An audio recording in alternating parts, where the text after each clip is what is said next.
Well, Education Secretary Betsy DeVos is considering an unprecedented move, allowing states to use federal funds to buy firearms for teachers. Meanwhile, Westchester County confirming its first case of West Nile virus this year. Nightside's Nadia Galindo tells us what you can do to help prevent the virus from spreading. Difference makers. Yeah, we want to highlight people committing small acts of kindness with big effects on their community. Now, we begin with a White Plains couple who started down this road in the wake of 9/11 when they consciously chose not to hate, but to transform their pain and anger and instead become difference makers. And I'm Scott McGee, and not only are police talking, they're letting us inside the holding cell in the city jail where Raynette Turner was found dead earlier this week. News 12's Ty Milburn has the exclusive story you'll only see on 12. You're watching News 12. I'm Scott McGee, and the latest now on the prison break. Convicted killer and prison escapee David Sweat. He's not going to be going back to the upstate prison where he broke free. No, instead he could be coming to Sing Sing prison in Austining. Jackson Pollock, Vincent van Gogh, Pablo Picasso, Bodie the Goat. If you think one of those names doesn't belong on that list of famous painters, well, you would be wrong. Because Bodie lives in Albuquerque Botanical Garden in New Mexico, and it turns out he has a passion for painting. Now, people who don't like his work really get his goat, as a matter of fact. It's not just a hobby. The park's management says it's a way for him to exercise his brain. And now they're looking to auction off some of his better work. And look at it. It's fantastic. In fact, it's not bad deal. Bad deal. It's about $40 for a painting. Mr. Smalls, we had talked a little bit earlier before the show about the movement itself and the fact that it has a website, but you felt like that website doesn't really accurately describe what the movement is. Can you tell me what you feel like the Black Lives Matter movement represents? All right, there's a new attraction on Greenwood Lake we want to tell you about. Check out this pirate ship launched for the first time this afternoon. It is reportedly the first ever ship of its kind in the village. I feel like I should be doing this in a pirate voice. Yes. Local entrepreneurs and owners Jennifer Appleton and Mark Palmieri say they are hoping, there it is, to fix it up for private parties, dinners, and overnight stays. So far, the boat doesn't have a name, but its owners say they're open to suggestions. Oh, you've owned that. I love it. Now, if you've been worried about Meghan Markle and her dad since he's not going to be in town, I've got some great news. It turns out that the royal bride-to-be will walk herself down most of the aisle. Here's how it works. There's a lot of choreography here. Stay with me if you can. Markle will walk by herself during the beginning of the bridal procession. Then Prince Charles will join her once she reaches the section of the church where the royal guests are seated. Also, he won't actually give her away. He'll stand back as she then approaches Prince Harry. Did you get all that? Yeah, it's very complicated. They'll swap right. and go back. Yeah. I have those stories for you in just 1 second, but first we begin with some developing news. Good evening, everyone. I'm Scott McGee. All right, while we continue to follow that story, we're going to get back to our top story of the night. The lane shift on the Mario Cuomo Bridge has finally begun. That's right. The second span of the bridge will be open to traffic throughout the night and into the morning. Yeah, Nightside's Lisa Reyes in South Nyack with the very latest on this very big night. Lisa. At this point, thank you very much for that update, Lisa. Meanwhile, also celebrating that bridge opening, you may have seen her there in the video, Chappaqua resident and 2016 presidential candidate Hillary Clinton. All right, folks, and new on Nightside, a SUNY Binghamton student accused of killing another student is now changing his plea. Just a day after pleading not guilty, Michael Roque has admitted to his guilt in the killing of Joao Souza. Well, folks, a former cop admits to pretending to be an investor to steal the life savings of several victims. Yeah, John Nemec pleading guilty today to grand larceny charges. After Obama's speech, President Trump took a jab at the former president's speech.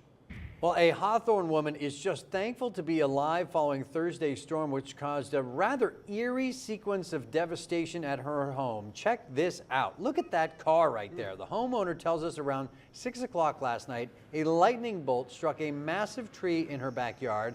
That caused an electrical current to travel through the metal fence right into her garage. The garage then caught fire, and you can see the garage, including the siding and what's inside, either destroyed or very heavily damaged, and so, as you saw earlier, was her new car. Now, she says despite the rather long cleanup process, she is just glad she was in another area of the home when that lightning struck. Jeez, Wow. very Powerful. scary. Yeah, that could have had a very different ending. So. Yes, so all things considered, lucky. I know a lot of damage and a lot of cleanup, but it could have been a whole lot worse when you're dealing with Exactly. lightning. A lot of people don't realize you don't have to be hit by the bolt of lightning itself to Correct. be hit by lightning. You Correct. can be 100 feet away and still get killed being hit by that lightning. And that troubling story is where we begin tonight. Good evening, everyone. I'm Scott McGee. And I'm Rachel Spots. Thank you for watching Nightside. The teen was missing for 2 weeks after her boyfriend allegedly abducted her. Tonight, her family just happy that she is home. News 12's Michelle Brown has more from Yonkers. Well, Riot Police releasing some new exclusive video to News 12 of a man suspected of trying to break into a number of homes. Nightside's Lisa Reyes has more. Now, Westchester County traps and tests mosquitoes for West Nile virus every year. So far this year, 3 out of 199 batches have tested positive for that mosquito-borne illness. Last year, 3 people were diagnosed with that virus. But it's going to hit them no matter what. Yeah, So flooding there, beautiful here. I just want to take a second I mean, this shot behind Right. us is Beautiful sunset. stunning right now. Look at that color. But you know what? Wow. It's been bright sunshine until Yeah. just the last week or two at this time of night, and I now know. it's getting dark. Oh, now It's getting dark. The sun goes down. It's so. it's a trade-off. Welcome back, everybody. You're watching News 12. I'm Scott McGee, and residents in Orange County say they are traumatized after hearing and seeing the aftermath of what they say was essentially the torture of cows. Neighbors of this farm on Purgatory Road in Hamptonburg say cows were slaughtered inhumanely Tuesday right in public view.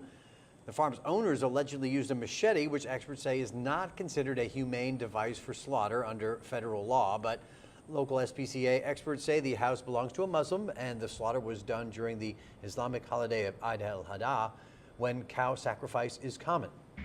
And President Trump continuing to contradict himself when it comes to the so-called hush payments that his former attorney Michael Cohen made to women who claimed they had affairs with him. It's a golden unicycle. I don't want that. Oh, that's funny. Okay, the royal wedding giving us the bad lip reading treatment. This viral video dubs over some of the most memorable moments of the ceremony with the words reimagined. Oh my gosh. Gotta hold it together. But matching up their lips pretty well there. Bad lip readings have also been done for classic movies and even the presidential inauguration. It's really funny on the NFL. Not for the Queen, too. though. Oh, that is good.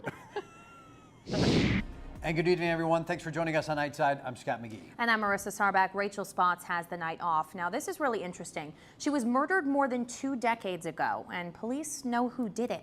However, the victim's identity remains a mystery. Has been for years. Tonight, Nightside's Lisa Reyes takes a closer look at how one determined detective is trying to bring closure to this woman's family, whoever and wherever they are. It's a story you'll see only on 12.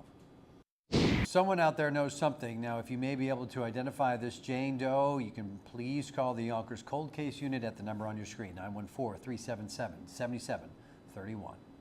All right, well, plans to make 3D gun blueprints easily accessible online have been put on hold, at least for now. Yeah, it would have allowed you to just print gun designs from home and build a potentially undetectable, untraceable firearm. Nightside Samantha Crawford has more. Thank you, Samantha. Now to some recent violence in Yonkers. Police say a man stabbed multiple times in the chest knew his attacker. Gregory Evans has just been arrested and accused of attempted murder. All right, many people have been doing something very smart. They've been heading to local lakes and rivers as the temperatures rise. But first responders want to make sure that you and your family are safe. Because it's going to get hotter out there. Nightside's Nadia Galindo shows us how they're preparing for the worst on the water while hoping for the best this summer. All right, folks, for the first time this summer, mosquitoes in Westchester have tested positive for West Nile virus. The county health department says those infected mosquitoes found in Yonkers, but mosquitoes fly, so keep that in mind. Officials reminding residents to use insect repellents and remove standing water if it rains. It doesn't take very much water at all for those mosquitoes to breed. And I don't know if I'm imagining it, but the mosquitoes seem really bad this year. They do seem really Right? bad. I think it goes along with all the humidity we've seen this summer. Welcome back. Ossining Village Hall is now the first municipality in the state with gender-neutral bathrooms. And Nightside's Laura Hayfley takes us on a tour of the changes in a story you'll see first on 12. The Me Too movement allegedly empowering many local victims of sexual abuse to come forward. Officials at Pace University says its new Women's Justice Center is a lot busier than they thought it was going to be. All right, folks, forget the Hogwarts Express. A Metro card will soon be able to take you into the wizarding world of Harry Potter. The British Library's Harry Potter, A History of Magic is coming to Manhattan. The exhibit features rare books, manuscripts, and of course, magical objects. It celebrates the 20th anniversary of J.K. Rowling's first novel in the series, Harry Potter and the Sorcerer's Stone. You can check out the exhibit at the New York Historical Society in October. And for more information on that, just head over to news12.com, click on the numbers and links section. And that troubling story is where we begin tonight. Good evening, everyone. I'm Scott McGee. And I'm Rachel Spots. Thank you for watching Nightside. The teen was missing for 2 weeks after her boyfriend allegedly abducted her. Tonight, her family just happy that she is home. News 12's Michelle Brown has more from Yonkers. Well, Riot Police releasing some new exclusive video to News 12 of a man suspected of trying to break into a number of homes. Nightside's Lisa Reyes has more. Now, Westchester County traps and tests mosquitoes for West Nile virus every year. So far this year, 3 out of 199 batches have tested positive for that mosquito-borne illness. Last year, 3 people were diagnosed with that virus.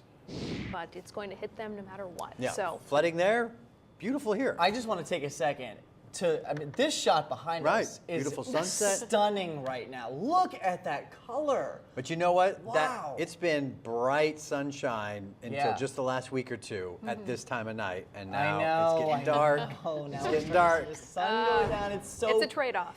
Welcome back, everybody. You're watching News 12. I'm Scott McGee, and residents in Orange County say they are traumatized after hearing and seeing the aftermath of what they say was essentially the torture of cows. Neighbors of this farm on Purgatory Road in Hamptonburg say cows were slaughtered inhumanely Tuesday right in public view. The farm's owners allegedly used a machete, which experts say is not considered a humane device for slaughter under federal law. But local SPCA experts say the house belongs to a Muslim and the slaughter was done during the Islamic holiday of Eid al-Adha, when cow sacrifice is common. And President Trump continuing to contradict himself when it comes to the so-called hush payments that his former attorney Michael Cohen made to women who claimed they had affairs with him. Welcome back, everybody. You're watching News 12. I'm Scott McGee. You know, the people who help make our communities better come from all walks of life, right? Well, today in our next installment of Difference Makers, we meet a little boy who's inspiring the people around him for a lot of reasons, but mostly because every time life tries to stop him, he keeps walking. Visit just about any first grade class just about anywhere in America. Okay, so now let's practice counting by And it'll probably look and sound twos. Who wants to come up and count by twos? a lot like this one I can count by 2. at Smith Clove Elementary. You can count on seeing kids, well, counting. 72. You can count on finding new and creative ways to clap. What kind of clap do you want? I want race car clap. Race car clap.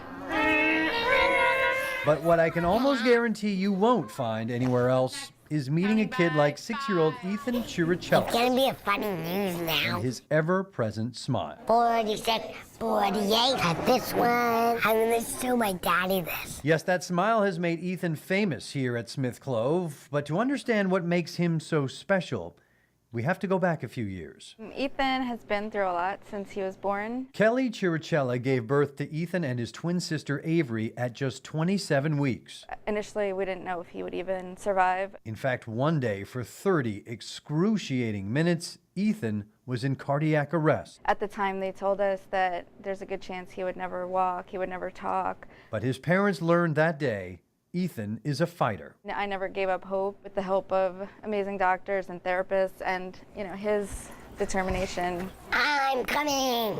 He's come so far and proved everybody wrong. He's an amazing kid. Diagnosed with cerebral palsy, Ethan has had his challenges, but they have never been more than obstacles to overcome. He never thinks I can't do something. If he wants to do it, he will do Did we it. get to our day of the school?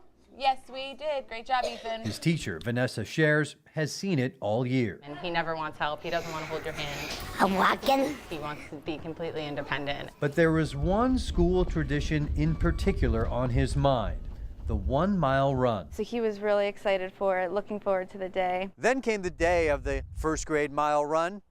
4 laps around this 400-meter track. There's no time involved. There's just one goal. You got to finish. I like to run. He may like it, but it doesn't come easy. He's in the final stretch of the race. And so it wasn't long before the rest of his classmates finished, while Ethan was still slowly, and yes, unsteadily, He just fell, but got right back up. working his way around the track. I didn't want to stop. And he didn't. Every time I watch it, I still feel emotional. I'm so proud of him. Pushed along by his own determination and eventually his own cheering section. His friends and even some high school kids saw what was happening and helped will him to the finish line. I just got overwhelmed with emotion just at this level of support that everybody around him had for him, and that really, I think, helped him keep going. I was really proud of Ethan because I knew it was hard for him to do stuff like that. In the end, Ethan earned a trophy for that hard work, something he's understandably proud of. But he also earned something bigger than that. 5, 6, 7, 8. Something that started well before he laced up his sneakers that day. His will and want to succeed higher than he can imagine. It's just inspiring for everyone. So you can count on Ethan to continue to smile his way through life, working harder than most to achieve his goals, while making a difference in the lives around him without trying at all. He's been through a lot, and he has every right to say, I can't do something, but he never does.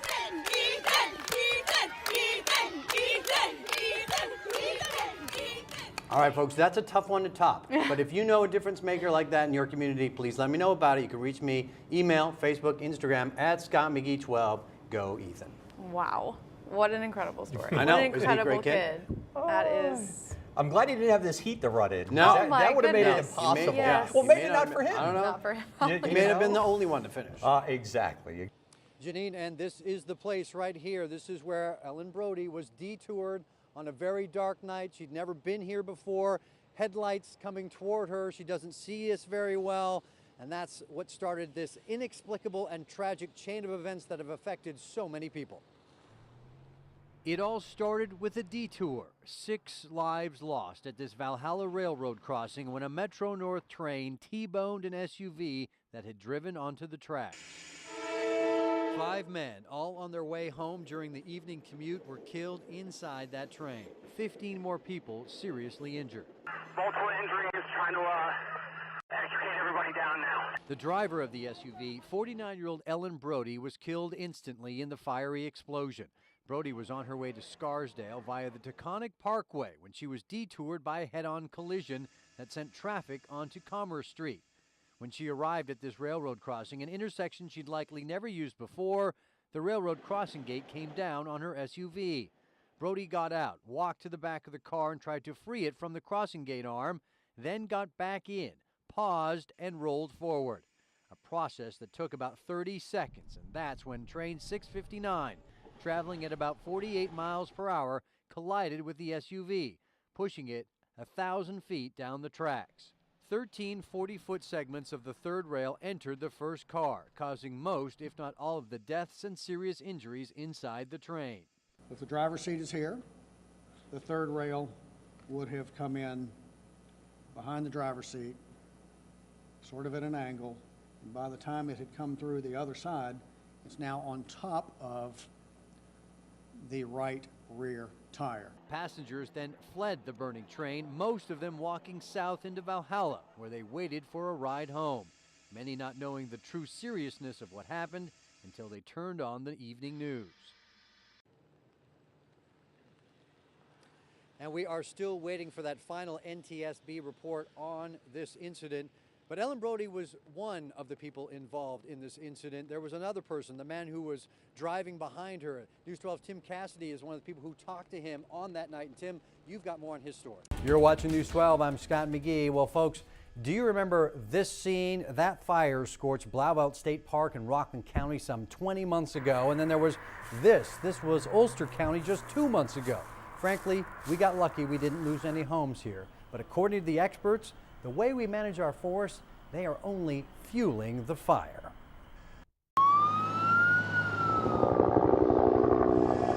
It was a scene that looked like it was right out of Hollywood. That's the one thing they got to worry about, is if this thing kicks up, if the wind kicks up, it takes off into the canopy of the trees. But this forest fire wasn't burning in some far-off corner of the Southwest. It was racing across Clousland Mountain in Rockland County. Definitely scary. Right at Adam Jordan's house. It was like a ring of fire all around here.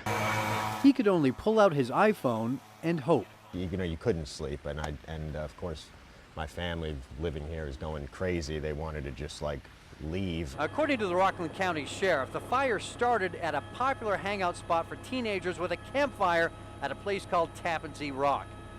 Now, it scorched about 400 acres of Blauvelt State Park and threatened a lot of homes. But it was pushed by cooler November winds, so it stayed low, never reaching the canopy of the trees. And now, 18 months later, you look at it, you'd never know it happened. But on the ground, and ecologically speaking, it doesn't look like it did any damage. It wasn't an unusually intense fire.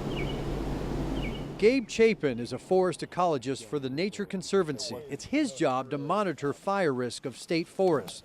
It's a tricky job because there's something most people don't realize. They depend on fire. Only you. Yes, while Smokey warned us about the dangers of forest fires, it's also true that most forests need to burn. Because we've sort of taken fire out of this landscape in a lot of ways, we've allowed the fuel to accumulate on the forest floor. So when a fire does burn, in many cases it burns much hotter and is much more severe. And this is what he's talking about. Here's an area where you've got a lot of trees that have fallen down. You've got a lot of branches and leaf litter that's accumulated on the ground. Fire can really get a hold and be difficult to contain. That's exactly what happened in Ulster County back in May. A stubborn wildfire scorched more than 2,000 acres of the Shawangum Ridge State Forest, threatening dozens of homes. That burned very intensely. But what about us in the Hudson Valley? We've been really lucky that there really haven't been homes that have been destroyed recently from wildfires. And it's Gabe Chapin's job to make sure our luck doesn't run out. Lighting fires that burn off that excess fuel on cool, calm days when there's little risk it will spread. The thing is, people don't want to smell smoke in their backyard. They don't want to see that little bit of ash fall out. But there absolutely is a risk to doing nothing. Adam Jordan has a reminder of that risk just a few feet from his house. It is much more real when you're still seeing all the burn marks. But he can also enjoy the real benefits of a fire. There is now a much lower chance of this area burning again. And remember that iPhone video? Well, sound from that recording is now part of this song by his band Glint, appropriately titled While You Sleep. But for the rest of us, while we sleep, we're just increasing the likelihood that we're going to have more severe wildfires. And at some point we really could see homes burning down and some real destruction.